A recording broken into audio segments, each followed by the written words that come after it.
আরে কিসের এত ক্ষমতা? উষ্টা খেলে নখ ভেঙে যায়, গাড়ির নিচে পড়লে পিষে যেতে হয়, পানিতে পড়লে ডুবে যেতে হয়, ছাদ থেকে পড়লে দুমড়ে মুচড়ে যেতে হয়, আগুন লাগলে পুড়ে যেতে হয়। আমরা এত দুর্বল মানুষ, কিসের এত আমাদের ক্ষমতা? 20 কিলোমিটার বেগে দৌড়ানোর ক্ষমতা, অথচ আল্লাহ এই দুইটা পা দিয়ে 60 বছর দাঁড় করায় রাখে, এমন পা যেখানে একটা কাঁটা ঢুকে যায়। এই একটা ছোট কাঁটা আর সুই ঢুকে গেলে হাঁটার ক্ষমতা নাই কারো ব্যথায়। এত দুর্বল মানুষকে কে সোজা সাবলীল করে হাঁটায়? তাহলে ইবাদত কার হবে? উনি সালাতে ডাকলে ঘুমায় থাকার ক্ষমতা ওনার বান্দাদের আছে। যারা ঘুমিয়ে থাকে তারা কি কৃতজ্ঞ নাকি অকৃতজ্ঞ? আল্লাহ সুবহানাহু ওয়া তাআলা কোরআনুল কারীমে বলছে, ইয়াউমা লা ইয়ানফাউ মালুন ওয়ালা বানুন, যেদিন ধন সম্পদ সন্তান সন্ততি কাজে আসবে না, ইল্লা মান আতাল্লাহা বিকলবিন সালিম, সেদিন শুধু উপকৃত হবে বিশুদ্ধ অন্তঃকরণ নিয়ে যে আল্লাহর কাছে যাবে। সিগারেট খোর, মদ খোর, জুয়ারি, নেশারি, মারামারি করা লোক, দুর্নীতিবাজ, ঘুষখোর, সুদখোর, মিথ্যাবাদী, মিথ্যুক, নাচ গান করনেওয়ালা, এদের হৃদয় বিশুদ্ধ নাকি 5 ওয়াক্ত সালাত আদায়কারী সদা সত্যবাদী আল্লাহ ভীরু এদের হৃদয় বিশুদ্ধ? কার? যে জুমার দিন সর্বশ্রেষ্ঠ দিনকে কেন্দ্র করে শেভ করে তার হৃদয় বিশুদ্ধ না? এদেশের শেভের দিন কোন দিন বলতে পারেন? এদেশের শেভের দিন কোন দিন বলতে পারেন? বিয়ের দিন শুক্রবার, শেভের দিন শুক্রবার। এই দেশে সিনেমা নাটক রিলিজ হয় কোন দিনে বলতে পারেন? কেন? সবার বন্ধ সময় আছে সিনেমা দেখবে, এই জন্য শুক্রবারে সিনেমা নাটক বের হয় দেশে। রমাদানের পর ঈদ আসে, ইবাদাহ, কুরবানি আসে, ইবাদাহ। ওরা জেনে গেছে, ইহুদি নাসারারা, মুনাফিকদের অনুসারীরা জেনে গেছে এখানকার মুসলিমরা আল্লাহর পক্ষ থেকে দেওয়া আনন্দ, ঈদের আনন্দ, আল্লাহর ইবাদত সব পথে না থেকে সিনেমা নাটকে মজে উঠবে, মেতে উঠবে। তাই ওরা ঈদ কুরবানি কেন্দ্র করে ওরা সিনেমা নাটক বানায়। ওরা জানে সবার ছুটি, চাকরি নেই, বাকরি নেই, বেতন আছে। এমন সুযোগের সময় ওরা নিজ পিতামাতা নিজের কোরআনের অজ্ঞতা দূর করবে না, আলিফ বাতা বলতে পারে না তা শিখবে না, সালাতের রুকু, এই যে আহকাম হুকুমগুলো ওরা জানে না, তাসবিহ তাহলিলগুলো ওরা জানে না, ওরা শিখবে, ওরা সিনেমা নাটক দেখবে। মুনাফিকদের অনুসারীরা জেনে গেছে যে আমরা নামে মুসলমান, সময় পেলেই সিনেমা দেখব, সময় পেলেই নাটক দেখব। এই জন্য ওরা জানে কখন আমাদের বন্ধ, সে অনুযায়ী সিনেমা নাটক ওরা করে। এ হচ্ছে আমাদের ইমেজ মুনাফিকদের অনুসারীদের, শয়তানদের অনুসারীদের কাছে। ওরা জেনে গেছে আমরা কখন শেভ করি, ওরা জেনে গেছে আমরা কখন সিনেমা নাটক দেখি, সে অনুযায়ী ওরা আমাদের জন্য বানায়। আল্লাহ বলছেন, ইয়াউমা লা ইয়ানফাউ মালুন ওয়ালা বানুন, ও 5 সন্তানের পিতা, ও জজ ব্যারিস্টারের পিতা, ও এমপি মন্ত্রীর পিতা, ও ব্যবসায়ী ধনাঢ্য ধন সম্পদশালীর পিতা, ইয়াউমা লা ইয়ানফা, সেদিন কোন কাজে আসবে না, মালুন ওয়ালা বানুন, সম্পদ এবং সন্তান, ইল্লা মান আতাল্লাহা বিকলবিন সালিম, সেদিন শুধু উপকৃত হবে যে আল্লাহর কাছে একটা বিশুদ্ধ, সুন্দর, পরিষ্কার অন্তর নিয়ে হাজির হবে। ওয়াউজলিফাতিল জান্নাতু লিল মুত্তাকিন, আল্লাহ ভীরুদের জন্য জান্নাতকে নিকটবর্তী করা হবে। ওয়াবুররিজাতিল জাহিমু লিল গাওয়িন, ওয়াবুররিজাতিল জাহিমু লিল গাওয়িন, এবং পথ ভ্রষ্টদের জন্য জাহান্নামকে উন্মোচিত করা হবে। লা হাওলা ওয়ালা কুওয়াতা ইল্লা বিল্লাহ। গান বাজনা থেকে বিরত থাকো।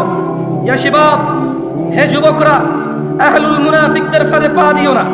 তারা চায় তোমরা গান বাজনায় মেতে থাকো, অথচ আল্লাহ সুবহানাহু ওয়া তাআলা সূরা লুকমানে বলেন, ওয়া মিনান নাসি মান ইয়াশতারি লাহুল হাদীস লিয়ুদিল্লা আন সাবিলিল্লাহি বিগাইরি ইলম ওয়া ইয়াত্তাখিযুহা হুজুয়া ওয়া ইয়াত্তাখিযুহা হুজুয়া উলাইকা লাহুম আযাবুম মুহিন।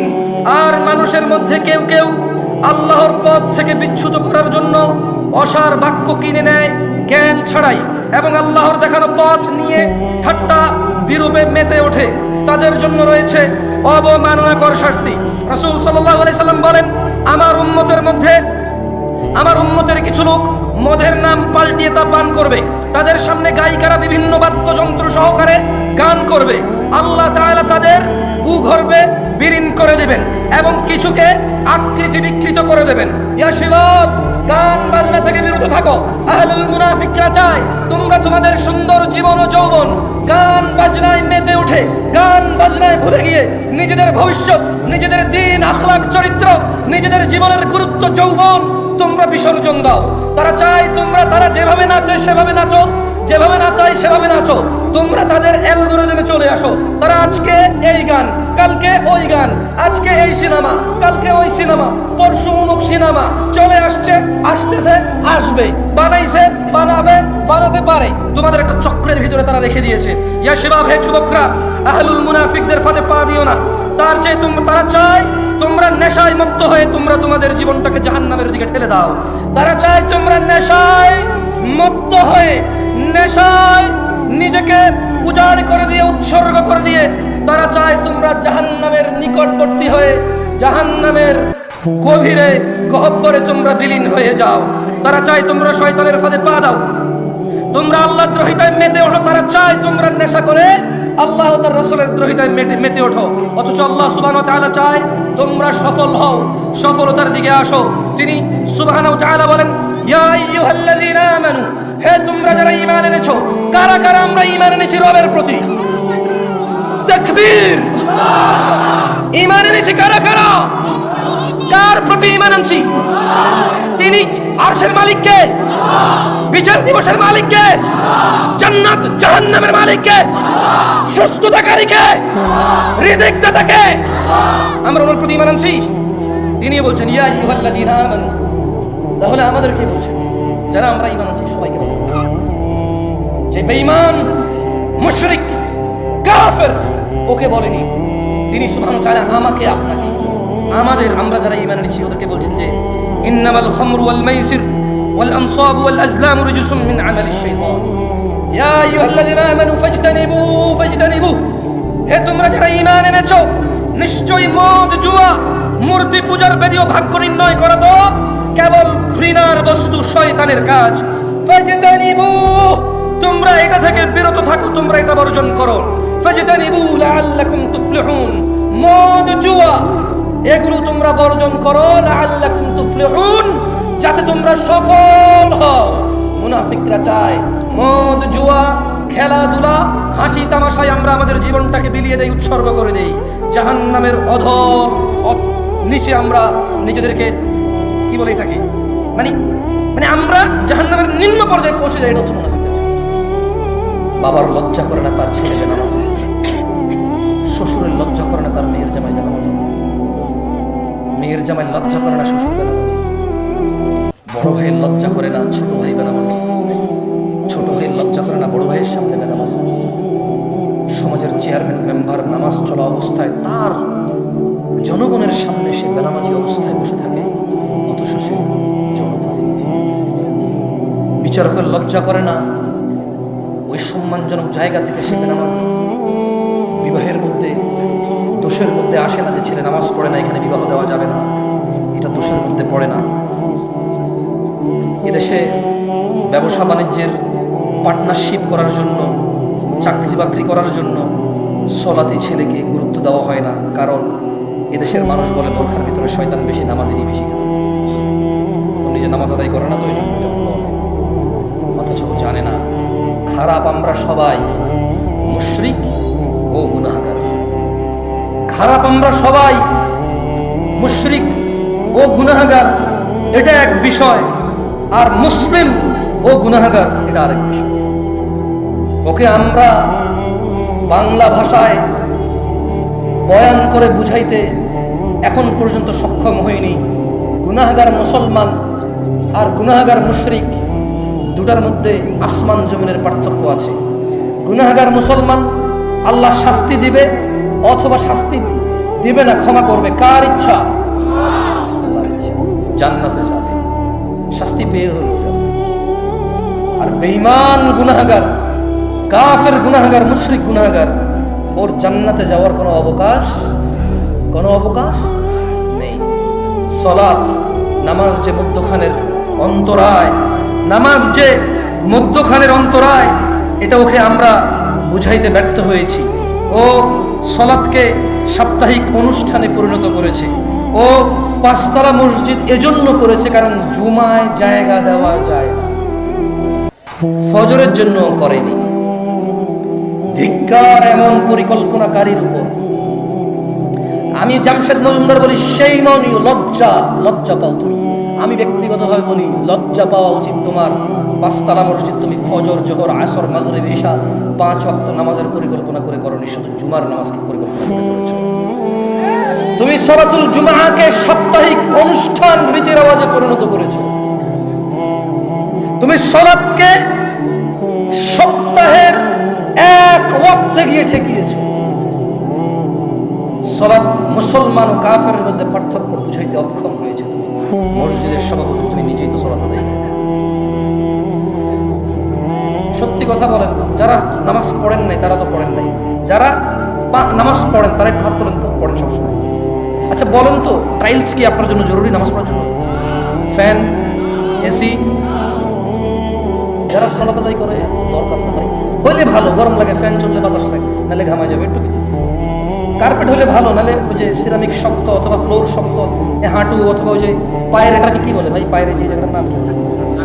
সরি, টাকনু। তো টাকনু, এই হাড্ডিটা নাহলে কালো হয়ে যাবে ফ্লোর, এই তো একটু ব্যথা লাগবে, দীর্ঘদিন নামাজ পড়লে আস্তে আস্তে কালো হয়ে যাবে এটা, ওই চাপ খেয়ে এই তো আর কি। কার্পেট দিলে একটু আরাম লাগে। সলাত আদায়কারী কি কার্পেটের অপেক্ষা করে? ফ্যানের অপেক্ষা করে? শীত গরম বুঝেও? কার জন্য এই সুন্দর, না কার জন্য এই সুন্দর সুন্দর মসজিদগুলো বানিয়ে রাখেন? শুধু জুমার সালাত আদায় করার জন্য। মুসলিমদের টাকা অপচয় করা ছাড়া কিচ্ছু না। বানান, আল্লাহ তৌফিক দিকে একসময় ভরে যাবে ইনশাআল্লাহ, ভরে যাবে ইনশাআল্লাহ। কারণ দিন অনেকের কাছে স্পষ্ট এখন মাশাআল্লাহ। আমি এতটুকু বলতে পারি, আজকের দিনের মুরব্বীরা, আজকের দিনের যুবকদের অনেক ভুল দেখে। এগুলো হচ্ছে টেকনোলজিকে, মানে ওদেরকে দ্রুত করে দিচ্ছে, ওদেরকে কি করে দিচ্ছে? ফাস্ট করে দিচ্ছে। এছাড়া মুরব্বীদেরকে যদি আমি বলি, বুকে হাত দিয়ে সত্য কথা বলেন তো, আপনার যুগের যেই জোয়ান পোলাপান ছিল, এখনকার যুগের পোলাপানকে অনেকেই দাঁড়িয়ে রাখে না? বলবে যে আগের তুলনায় এখন অনেক বেশি রাখে। এখন অনেক ছেলে পেলে, অনেক পয়সাওয়ালার ছেলে পেলে, অনেক স্মার্ট ঘরের ছেলে পেলে, অনেক জেনারেল ছেলে পেলে 5 ওয়াক্ত নামাজ পড়ে দাঁড়িয়ে রাখে মাশাআল্লাহ। এরকম আছে এখন অনেক মানুষ দিন শিখতে চায়। একটা সময় মাহফিলে এত মানুষ, এটা কল্পনা করা যেত, মুরব্বীরা যারা আছেন করা যেত। এখন মানুষ চায়। আমি আমার বক্তব্য 33 হয়ে গেছে, যেহেতু আপনারা বিরক্ত হন নাই, আমি আর 7 থেকে 8 মিনিট কথা বলে যাব। আমি আপনাদের অনুরোধ করব, আমি সেই দূর থেকে আসছি, অনেক দূর থেকে আসছি। আমার এই আশা আপনি আস্থা রাখেন। আমি আল্লাহর কাছে অতটুকু কামনা করি, আমি আল্লাহর কাছে বলি যে ইয়া আল্লাহ, যেহেতু আমি যদি কাউকে কিছু শিখাই, সে যদি আমার থেকে শিখে এটা আমল করে, সে যতটুকু পাবে তার থেকে কমবে না, আমাকে তুমি অতটুকু দিবা। সেজন্য আমি আল্লাহর কাছে দোয়া করি, আল্লাহ আমি যা শিখাই মানুষকে তুমি তা শিখে মানার তৌফিক দান করো, এবং আমাকেও তা পালন করার সর্বোচ্চ তৌফিক দান করো। 6 থেকে 7 মিনিট বা 10 মিনিট কথা বলবো, মনোযোগ দিয়ে শোনেন, দেখেন আপনার জীবন পরিবর্তন হয় কিনা। যদি এতে না হয়, আপনি চেষ্টা করিয়েন, যাতে ইলম অর্জন করার চেষ্টা করেন, যাতে আপনার জীবনটা পরিবর্তন হয়। ইলম ছাড়া জীবন পরিবর্তন আসবে না। عن ابي هريره رضي الله عنه, আবু হুরায়রা রাদিয়াল্লাহু আনহু থেকে বর্ণিত, তিনি বলেন রাসূল সাল্লাল্লাহু আলাইহি সাল্লাম বলেছেন, আমার সাথে একটু বলেন তো, কুল্লু উম্মতি ইয়াদখুলুনাল জান্নাহ। মুখ কি শক্ত হয়ে যাচ্ছে? বলেন আমার সাথে, কুল্লু উম্মতি ইয়াদখুলুনাল জান্নাহ। আমার সমস্ত উম্মত জান্নাতে যাবে। কে বলেছে? রাসূলুল্লাহ। কে বলেছে? সাল্লাল্লাহু আলাইহি ওয়াসাল্লাম। তিনি বলেছেন ইল্লা মান আবা, শুধু আবা জান্নাতে যাবে না। ক্বালু, সাহাবারা বলল, ওয়া মান ইয়াবা ইয়া রাসূলুল্লাহ, কে আবা ইয়া রাসূলুল্লাহ সাল্লাল্লাহু আলাইহি ওয়াসাল্লাম। তিনি সাল্লাল্লাহু আলাইহি ওয়াসাল্লাম বললেন, মান আতাআনি, যেই ব্যক্তি মুহাম্মদ সাল্লাল্লাহু আলাইহি সাল্লামের অনুসরণ করে, দাখালাল জান্নাহ, সে জান্নাতে যাবে। ওয়া মান আসানি, আর যে ইবাদতের ক্ষেত্রে নেকির জন্য, কল্যাণের জন্য, মুক্তির জন্য কোন ইবাদত করে অথচ আল্লাহর নবীর পক্ষ থেকে সাব্যস্ত নয়, সেই হচ্ছে আবা, সেই জান্নাতে যাবে না। আপনি সালাত শেষে দোয়া করবেন, মুনাজাত করবেন, এটা আপনার আর আপনার রবের সর্বোচ্চ আপনার নিরাপত্তা। যে আপনি কার কাছে হাত তুলেছেন, কার কাছে দিবে কে, কবুল করবে কে, কার কাছে চাইবেন, চাওয়া উচিত কার কাছে। তাহলে আপনি নামাজ শেষে হাত তুলবেন কার কাছে? কিন্তু আপনি একা তুলবেন নাকি আপনি ইমাম সাহেব সবাইকে নিয়ে সম্মিলিতভাবে তুলবেন? আর ভাই জবাব জিজ্ঞেস করতেছি না ভাই, শুনুন, ভেজাল লাগাই না ভাই, এমনিতে ভেজাল শেষ নেই। কি বলি আগে দেখেন, আগে কি বলি দেখেন। আমি আগেই বলছি, আপনি কিছু বললে যায় আসে না, আমি বলতে উঠছি তো। আমি যখন আপনার থেকে বলানো লাগবে আমি নিজে আপনার বলে বলাবো ইনশাআল্লাহ। কেমন নিরাপত্তার বোঝেন ভাই, যাইতে হবে তো নিরাপত্তা বুঝছেন, কোনি যাওয়ার বুঝছেন না, মায়ের খান নাকি ভাই, অদ্দুর মানে সাহস আমার হয় না যে মায়ের খাবো, আর কোনো দরকার নেই ভাই, পয়সা থাকলে বহুত কথা কইতে পারবো ইনশাআল্লাহ, বুঝেন নাই? তো আমি ইমাম সাহেবকে বলবো ইমাম সাহেব, আমি এলাকার মান্যগণ্য মানুষকে বলবো মান্যগণ্য সাহেব, আমি এলাকার দিন প্রিয়, ইসলাম প্রিয় ভাইকে বলবো ভাই, সালাত ইবাদত, দোয়া ইবাদত। সালাত শেষে আপনি নিজে দোয়া করবেন নাকি সবাইকে নিয়ে দোয়া করবেন? এটা হাদিস থেকে সলভ করেন, এটা সহিহ সুন্নাহ দিয়ে এটা সলিউশন করেন। আপনি সিদ্ধান্ত নেবেন তো, আল্লাহ আপনাকে স্বাধীনতা দিয়েছেন। আল্লাহ বলেছে ইন্না হাযিহি তাযকিরা, এই কুরআনুল কারীম হচ্ছে উপদেশ। ফামান শাআ ইত্তাখাযা ইলা রাব্বিহি সাবিলা, তোমাদের মধ্যে যার খুশি স্বাধীন আছো, এটাকে অবলম্বন করো। যে এটা অবলম্বন করবা সফল হবা, যে অবলম্বন করবে না, আজকে তোমার খুশি চলবে কিন্তু বিচার জীবনে কার খুশি চলবে, বিচার খুশি। এই শুধু এটা মাথায় রেখে কাজ করিয়েন। তো আল্লাহ নবী সাল্লাল্লাহু আলাইহি ওয়াসাল্লাম বলেন যে কুল্লু উম্মতি ইয়াদখুলুনাল জান্নাহ, আমার সব উম্মত জান্নাতে যাবে আবা ছাড়া। বললো আবাকে ইয়া রাসূলুল্লাহ সাল্লাল্লাহু আলাইহি ওয়াসাল্লাম? বললো যে আতাআনি, আমাকে ইতাআত করে, আমাকে অনুসরণ করে ইবাদতের ক্ষেত্রে, আমি যা বলেছি করেছি তা করে, সে হচ্ছে আতা করে, আমাকে অনুসরণ করে। আর যে আমাকে অনুসরণ করে না সেই হচ্ছে আবা, সে জান্নাতে যাবে না। সালাতের গুরুত্ব নিয়ে দু চারটা কথা বলে আমি চলে যাব ভাই আমার, শুনেন। عن معاذ بن جبل رضي الله عنه قال قال رسول الله صلى الله عليه وسلم, আল্লাহ রাসূল সাল্লাল্লাহু আলাইহি ওয়াসাল্লাম বলেন, মুআয ইবনে জাবাল থেকে বর্ণিত, আলা উখবিরুকা বিরাসিল আমরি কুল্লিহি ওয়া আমুদিহি ওয়া যিরওয়াতি সানামিহি, আমি কি সমস্ত কাজের মূল স্তম্ভ ও সর্বোচ্চ শিখর সম্পর্কে তোমাদের জানিয়ে দেব না? কুলতু বালা ইয়া রাসূলুল্লাহ, মুআয ইবনে জাবাল রাদিয়াল্লাহু আনহু বলছেন যে আমি বললাম হ্যাঁ, হে আল্লাহর রাসূল আপনি আমাদেরকে জানিয়ে দিন। قال, আল্লাহর নবী বলেছে রাসুল আমরি আল ইসলাম, তিনি বললেন সকল কাজের মূল ইসলাম। সকল কাজের মূল কি? সকল কাজের মূল কি? ওয়া আমুদুহুস সালাহ, আর ইসলামের স্তম্ভ হলো নামাজ। ইসলামের স্তম্ভ কি? সকল কাজের মূল কি? সকল কাজের মূল কি? সকল কাজের মূল কি? সকল কাজের মূল কি? ইসলামের স্তম্ভ কি? ইসলামের স্তম্ভ কি? আপনার যত ইবাদত আছে, আপনার যত ইবাদত আছে এই সবগুলোর মূল কি? ইসলাম। সকল কাজের মূল কি? সকল কাজের মূল কি?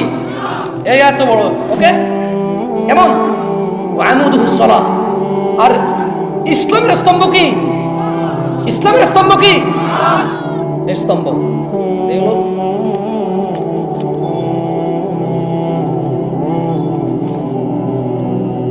এটা কি আমি ধরে রাখা লাগতেছে? এই খুঁটি ওকে ধরছে কিনা? এই খুঁটি ওকে ধরছে কিনা? এখন এই খুঁটি পড়ে গেছে, আছে আর আমার সাথে বলেন মুআয ইবনে জাবাল, বলেন মুআয ইবনে জাবাল, সবাই সবাই বলেন মুআয ইবনে জাবাল রাদিয়াল্লাহু আনহু থেকে বর্ণিত। তিনি বলেন আল্লাহর নবী সাল্লাল্লাহু আলাইহি সাল্লাম বললেন, আমি কি তোমাদের সমস্ত কাজের মূল স্তম্ভ ও সর্বোচ্চ শিখর সম্পর্কে জানিয়ে দেব? মুআয ইবনে জাবাল বললেন, হ্যাঁ ইয়া রাসূলুল্লাহ আপনি জানিয়ে দেন। তিনি সাল্লাল্লাহু আলাইহি ওয়াসাল্লাম বললেন, সকল কাজের মূল ইসলাম। সকল কাজের মূল কি? ইসলামের খুঁটি কি? যার সলানে তার ইসলাম আছে, খুঁটিবিহীন ছাদ না? বাহ বাহ, সবকিছুকে আসমান মনে করেন না? সবকিছুকে আসমান মনে করেন। আপনি নিজেকে আসমান মনে করেন যে আপনার খুঁটি লাগবে না। আপনি কি আসমান? আপনি আসমান, আপনি মানুষ। আপনি কি মানুষ? আপনি মুসলমান হতে হলে খুঁটি লাগবে। ইসলামের খুঁটি কি? সালাত।